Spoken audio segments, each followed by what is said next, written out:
Stocks rose this week, oil fell sharply, the dollar weakened.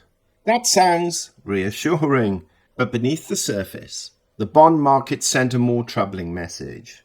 Investors may no longer believe the Federal Reserve has inflation under control.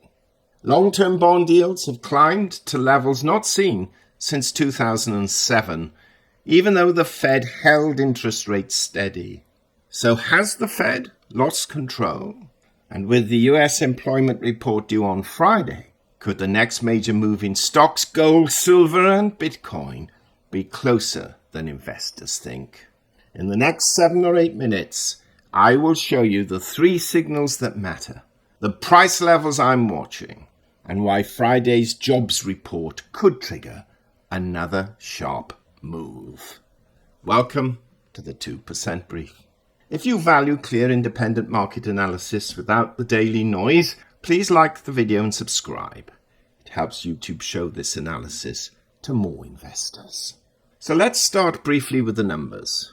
Bitcoin fell 1.5% to around $63,099. Gold slipped 0.4% to $4,046, while silver lost 1% to $57.68.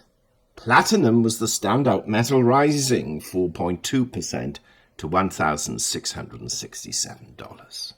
WTI oil fell 5.2% to $84.67, while Brent dropped a significantly larger 9.1% to $87.93. And the dollar index weakened 1.6% to 99.9, just below that 100 level. US stocks recovered. The Dow gained 1%, the S&P rose 1.1%, and the Nasdaq added 1.6%. The FTSE rose 1.2%, the Nikkei slipped 0.4%, and Hong Kong's Hang Seng Index jumped 3.7%. The first signal is that investors bought risk again, but not with complete confidence.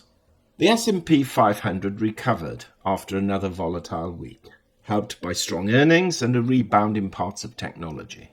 Microsoft surged following an upbeat cloud forecast, while Meta fell after weaker cash flow. And that split matters. Artificial intelligence is no longer lifting every technology company together. Investors are separating businesses that can turn enormous AI spending into revenue from those still asking shareholders to wait. Palantir reports on Monday, AMD and SpaceX report on Tuesday, with SpaceX delivering its first quarterly results as a public company. These results will test whether investors are paying for genuine earnings growth or simply buying the AI label. The second and more important signal is coming from the Federal Reserve. The Fed held interest rates between 3.5% and 3.75%, but 3 policymakers voted for a quarter-point increase. Chair Kevin Warsh said the Fed remained committed to returning inflation to 2%, but offered little guidance about how or when. And the most important reaction was not in stocks. It was in bonds.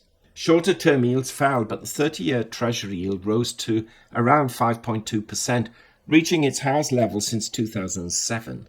That is a serious warning. Now, it does not mean the Fed has literally lost control. It still sets the overnight policy rate. But investors are demanding greater compensation for persistent inflation, heavier government borrowing, and uncertainty over the Fed's next move. You see, the Fed controls its official rate, but it does not directly control the long-term borrowing costs being set by the bond market. Markets still price a meaningful possibility of a September increase, although that probability could change sharply after the employment figures. For investors, this creates an uncomfortable combination. Companies may continue growing, but the interest rate used to value their future profits is also rising. That is particularly dangerous for expensive technology shares, where much of the expected profit may still be years away. It also helps explain why gold and silver struggled even though the dollar weakened. Precious metals are caught between support from geopolitical risk and inflation, and pressure from expectations of higher interest rates. For gold, $4,000 remain the key level. A sustained break below it would weaken the near-term picture. A move back above, around 4,100, would suggest buyers are regaining control.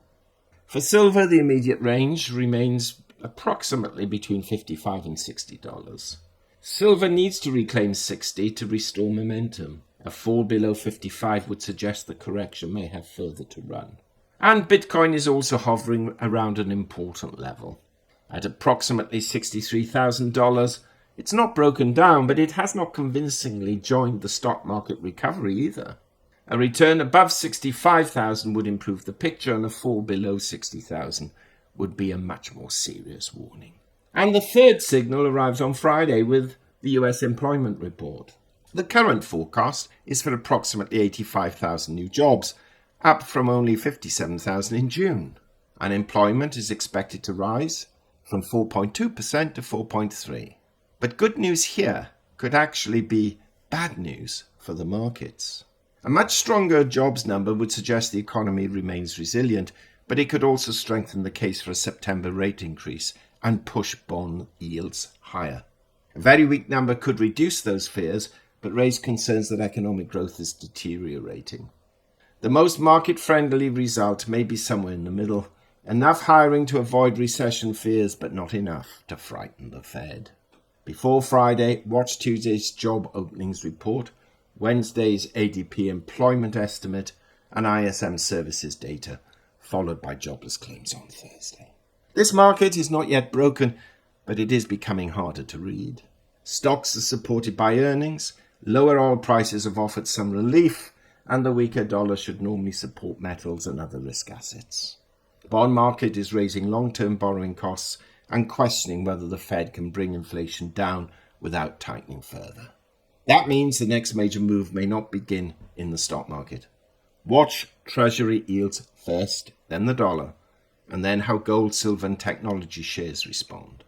Now, because this video is being published on Sunday rather than Saturday, the more detailed Inner Circle briefing will be sent directly to paying Substack members this evening. I'll go deeper into the jobs report scenarios, the key price levels, the Fed's September decision, and what the latest moves could mean for gold, silver, oil, Bitcoin, and equities. You can join the free Substack list or upgrade to the Inner Circle through the link in the description and comments below.